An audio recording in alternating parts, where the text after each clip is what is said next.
3:30 in the morning. I'm in the kitchen like some kind of insomniac detective, nursing cold coffee and wondering when my life turned into a bad country song. The house creaks around me, old bones settling just like mine after 15 years of swinging hammers and hauling lumber. Eddie Malloy, contractor, extraordinaire, reduced to midnight solitaire because his wife smells like another man's cologne. The front door clicks. Soft footsteps in the hall. Jessica thinks she's being sneaky, but after 18 years of marriage, I know every sound she makes. Her heels hit the hardwood in that particular rhythm she uses when she's trying not to wake me. She tiptoes toward the kitchen. Working late again? I call, not bothering to turn around. She freezes. I can feel her panic, like fog off the harbor. Eddie, what are you doing up? Couldn't sleep. You know how it is. When the bed's empty, a man's mind starts wandering. She stands in the doorway, all 5'6" of polished perfection. Even at this hour, Jessica looks like she stepped out of a corporate magazine. Makeup touched up. That expensive perfume I never bought her hangs around her like evidence. The Morrison account ran late, she says. You know how demanding clients can be, sure I reply. Especially the kind that leave hickeys. Her hand flies to her neck. Fingers cover a purple mark she thought concealer could hide. In the kitchen light, it looks like a neon sign advertising guilt. That's not, she starts. I bumped into a cabinet at the office. The color drains from her face for a second. I almost feel sorry for the spin. Almost. Jessica has a talent for turning nonsense into gold. That's why she was good at HR headhunting. I'm tired. We'll talk in the morning, she says, turning to leave. Her phone buzzes on the counter where she dropped it. The screen lights up with a text preview. Duke, can't stop thinking about tonight. When can I taste you again? We both stare at it. Silence stretches until I pick up the phone. Looks like Duke's got quite the appetite. She lunges for it, but I'm faster.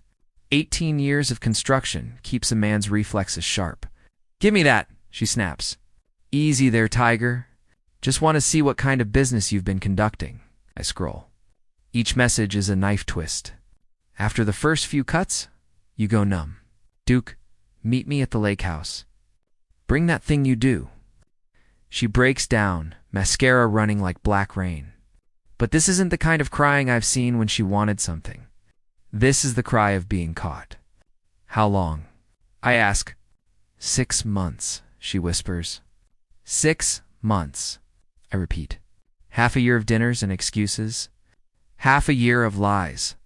Who is he? Derek Duval, consultant, ex-military. Goes.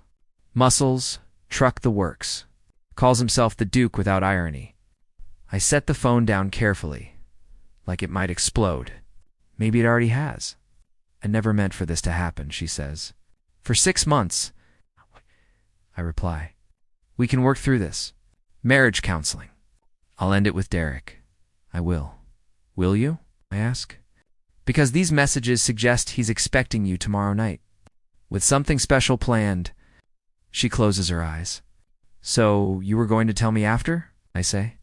After you ran off into the sunset. After you cleaned out our joint account? Or were you just going to disappear?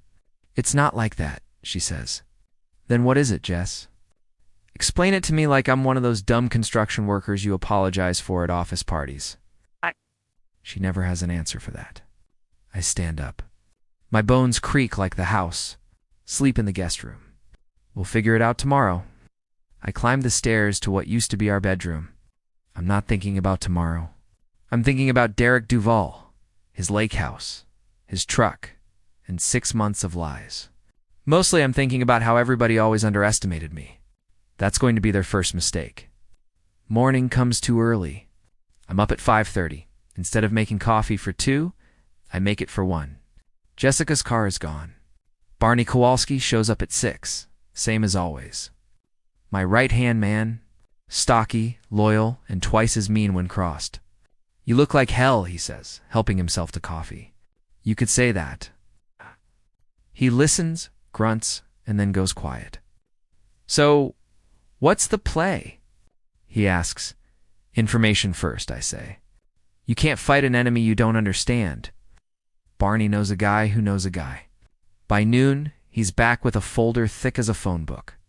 Derek Duval, 42. Divorced twice. Renting a lake house on the expensive side of town. Black F-150 Raptor. Security consultant. Pattern of seducing married women and moving on. A tornado, Barney mutters. My phone buzzes. Jessica, can we talk? I'm at Chloe's, Chloe Martinez. Her best friend. If gossip is a performance, Chloe's the director. I park down the street. 20 minutes later, a black Raptor pulls up.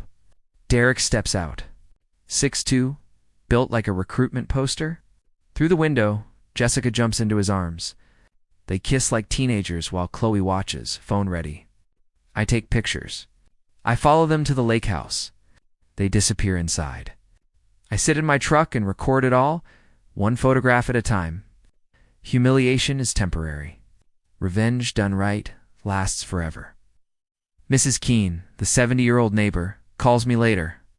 Eddie, dear, I've seen that man with the black truck around when you're at work. Thanks, I say.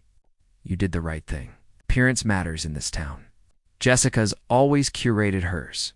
That pride is about to be her downfall. Friday night at Mickey's bar, Derek's holding court.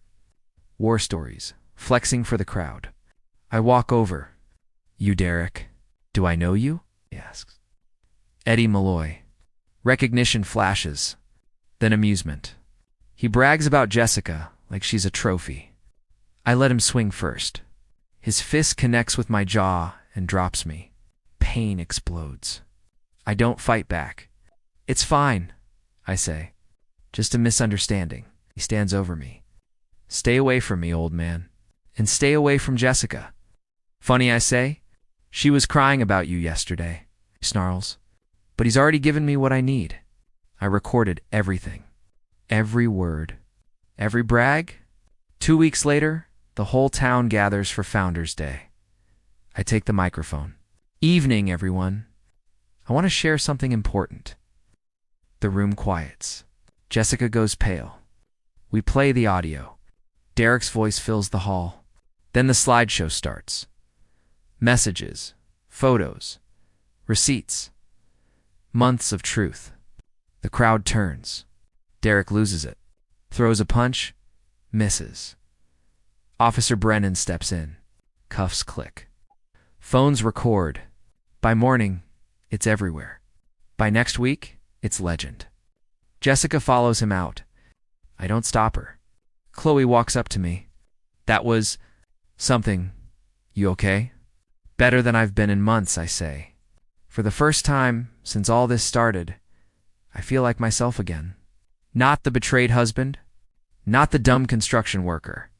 Just Eddie Malloy, a man who built something out of the wreckage, a man who stopped playing nice.